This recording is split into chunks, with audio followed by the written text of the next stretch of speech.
Hello student, आज का हमारा टॉपिक है न्यूक्लियस। न्यूक्लियस की जो सबसे पहले डिस्कवर किया था वो किया था रॉबर्ट ब्राउन ने 1833 में। उन्होंने क्या किया था, एक ऑर्किड की सेल थी, उसमें उन्होंने एक स्फेरिकल बॉडी देखी और उन्होंने नाम दे दिया न्यूक्लियस। हम न्यूक्लियस को क्रायन भी बोलते हैं और जहाँ पे भी हम न्यूक्लियस की स्टडी करते हैं उसे क्या बोलते हैं, क्रायोलॉजी। और आपको पता है न्यूक्लियस के अंदर क्या प्रेजेंट होता है, न्यूक्लिन। और न्यूक्लिन को जो सबसे पहले सजेस्ट किया था वो किया था स्ट्रेसबर्गर ने 1873 में। अब न्यूक्लियस क्या काम करता है, nucleus is the controlling centre of cell. आपको पता है कि न्यूक्लियस प्रेजेंट कहाँ पे होता है, सेल के सेंटर में। क्या काम करता है, कंट्रोल करता है सेल को। मेनली जो न्यूक्लियस होता है, usually there is a single nuclear per cell. इसे क्या बोलते हैं, मोनोन्यूक्लिएटेड कंडीशन। मतलब कि अगर सेल में मेनली जो सेल्स होती हैं उनमें सिंगल न्यूक्लियस प्रेजेंट होता है, हर एक सेल में एक ही न्यूक्लियस प्रेजेंट होता है, उसे हम बोलते हैं मोनोन्यूक्लिएटेड कंडीशन। लेकिन कभी कभी कुछ प्लांट सेल्स होती है, जैसे पैरामीशियम जो प्लांट है उसमें क्या होता है, बाई न्यूक्लिएटेड या पोलीन्यूक्लिएटेड कंडीशन होती है। मतलब एक से अधिक न्यूक्लियस वहाँ पे प्रेजेंट होते हैं, ठीक है। और जो न्यूक्लियस की जो और प्रोकैरियोट में आपको पता ही है वहाँ पे क्या होता है, न्यूक्लियस पर एब्सेंट होते हैं। Prokaryote like bacteria, blue green algae, cyanobacteria, mycoplasma, nucleus is absent होते हैं या इनसफिशिएंट न्यूक्लियस प्रेजेंट होता है। इनसफिशिएंट मतलब कि जो न्यूक्लियर मेम्ब्रेन होती है न्यूक्लियस के चारों वो प्रेजेंट नहीं होती, न्यूक्लियस वहाँ पे वर्क नहीं कर पाता, ठीक है। अब जो न्यूक्लियस की जो शेप होती है वो कैसी होती है, shape of the nucleus varies depending upon the type of cell. मतलब कि जो न्यूक्लियस की शेप होती है वो किस पे डिपेंडेड होती है, सेल के अंदर। किसी किसी सेल में जो न्यूक्लियस होते हैं स्फेरिकल होते हैं, ओवल, इलोंगेटेड एंड फ्लैटेड होते हैं, ठीक है। अब देखते हैं chemical composition. Chemically are nucleus consist of protein, phospholipid, DNA and RNA. Main मतलब कि जो न्यूक्लियस होता है वो किन चीज़ों से बना होता है, consist protein, phospholipid, DNA, RNA. Protein कितना होता है 70%, फॉस्फोलिपिड 5%, डीएनए 10%, आरएनए 2 से 3% होता है न्यूक्लियस में। अब देखते हैं structure. Nucleus is made up of the following 4 parts. First है न्यूक्लियर मेम्ब्रेन और न्यूक्लियर एनवलप। सेकंड है न्यूक्लियर शेप और न्यूक्लियोप्लाज्मा, न्यूक्लियोलस। एंड फोर्थ है क्रोमेटिन थ्रेड ऑफ क्रोमोसोम। देखते हैं न्यूक्लियर मेम्ब्रेन। न्यूक्लियर मेम्ब्रेन का क्या काम होता है, न्यूक्लियर मेम्ब्रेन आपको पता है सेल के अंदर क्या बोला होता है, साइटोप्लाज्मा और सेंटर में न्यूक्लियस प्रेजेंट होता है। न्यूक्लियस के चारों ओर क्या प्रेजेंट होते हैं, न्यूक्लियर मेम्ब्रेन। तो न्यूक्लियर मेम्ब्रेन क्या करते हैं, न्यूक्लियस को साइटोप्लाज्मा सेपरेट करती है, न्यूक्लियस और साइटोप्लाज्मा को सेपरेट करके रखती है। तो वो क्या है, न्यूक्लियर मेम्ब्रेन करके रखती है, ठीक है। और जो न्यूक्लियर मेम्ब्रेन है वो कैसी है, डबल लेयर मेम्ब्रेन होती है। The nucleus is separate from cytoplasma by nuclear membrane. This membrane, including nucleoplasma, is made up of 2 unit membrane. इनकी जो thickness होती है membrane की 75 एंगस्ट्रोम होती है। The space between these two membrane is known as the perinuclear space, which is variable. The outer unit membrane is continuous with the membrane of endoplasmic reticulum and has ribosome study on it. अब हमें पता चला है कि जो nuclear membrane होती है वो क्या होती है, बाइलेयर होती है, एक इनर और एक आउटर। इनर और आउटर दोनों मेम्ब्रेन के बीच का जो स्पेस होता है वो क्या कहलाता है, पेरीन्यूक्लियर स्पेस कहलाता है, ठीक है।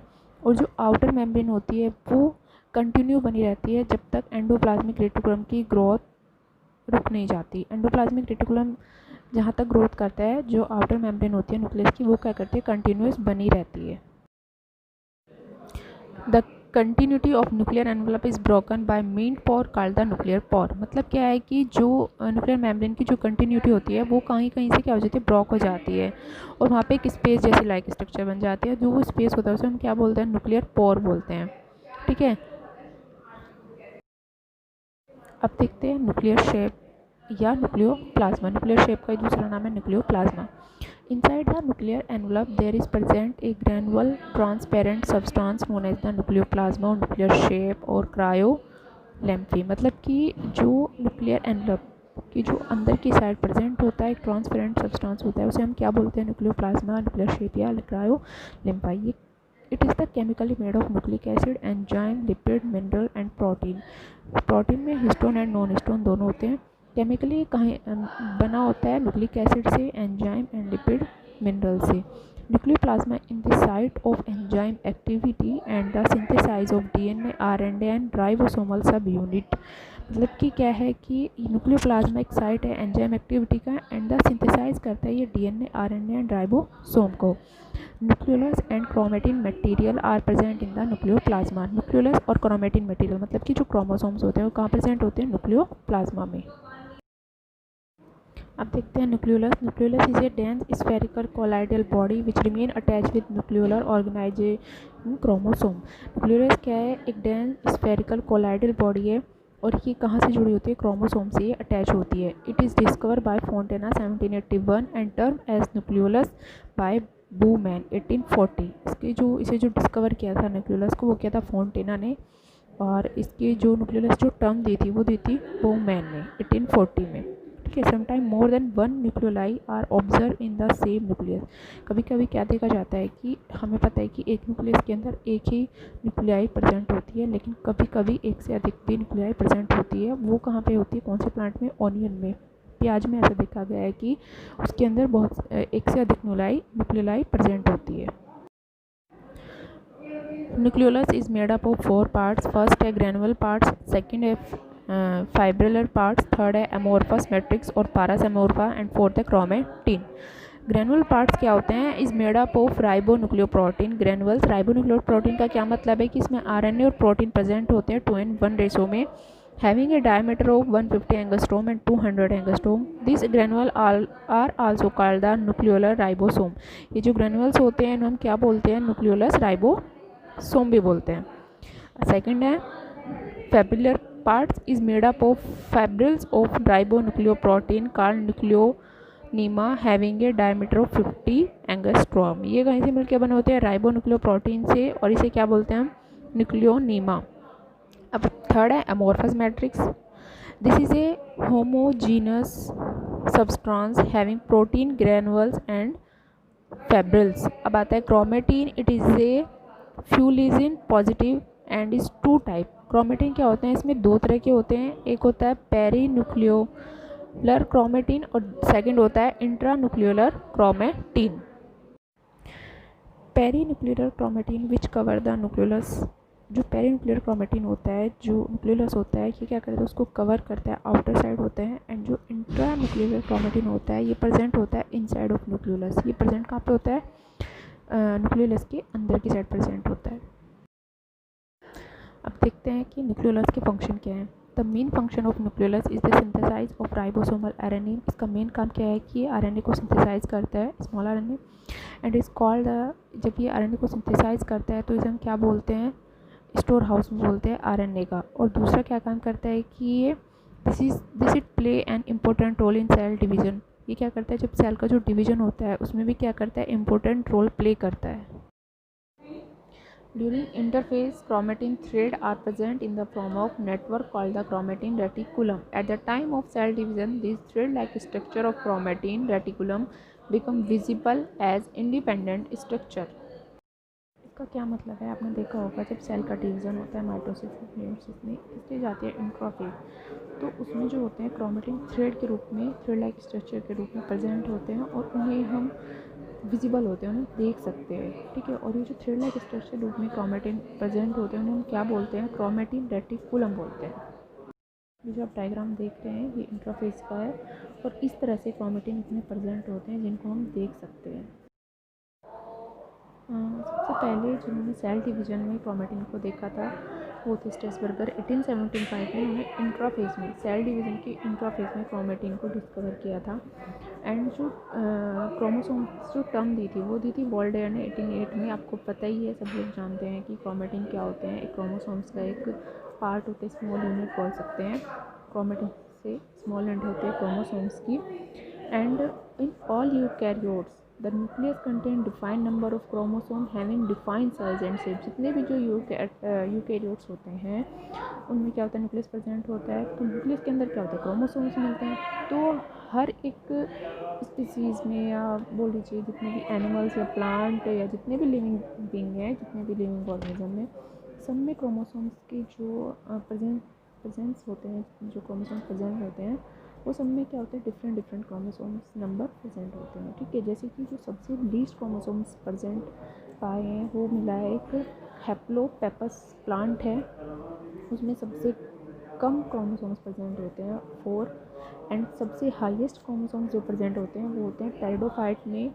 ओफियोग्लोसम प्लांट है, उसमें 1262 क्रोमोसोम्स प्रेजेंट होते हैं। ठीक है, जैसे कि प्रोटोजोआ होता है, प्रोटोजोन में रेडियो लैरिन होता है, उसमें 1600 क्रोमोसोम प्रेजेंट होते हैं। ठीक है, ऐसे ही हर प्लांट या एनिमल में बोल लीजिए, सब में क्या होता है, डिफरेंट क्रोमोसोम्स प्रेजेंट होते हैं।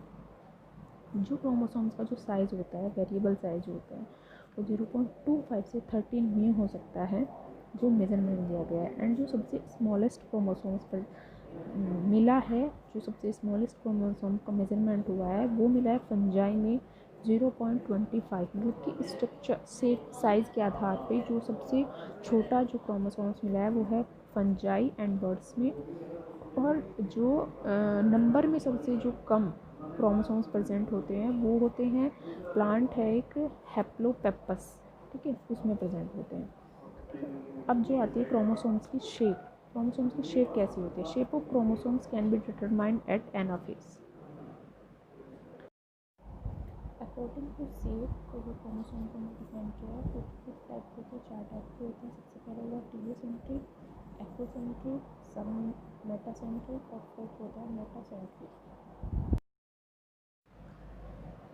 Structure of morphology, structure of chromosome is clearly visible at the metaphase. जो हमने मतलब जो हम क्रोमोसोम का जो स्ट्रक्चर हम क्लियरली देख सकते हैं वो कहाँ पे कर सकते हैं? मेटाफेज में।